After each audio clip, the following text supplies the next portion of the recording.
Thank you. చూడు, నాకెందుకో నీలో చాలా విషయాలు నచ్చలేదు, కానీ నువ్వు సమర్థుడివి. సో 12,000. 15,000. కుదరదు. 15,000. 12,000. సగం ఇప్పుడు, సగం తిరిగి వచ్చాక నేను ప్రాణాలతో వస్తే నీకు డీల్ ఓకే అయితే సామాన్తో పొడి దగ్గరికి వెళ్తాం. నాకు డీల్ ఓకే.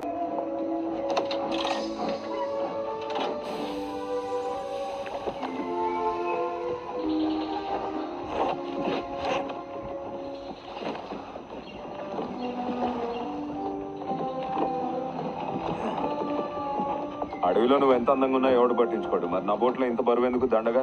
అవి నావి కావు.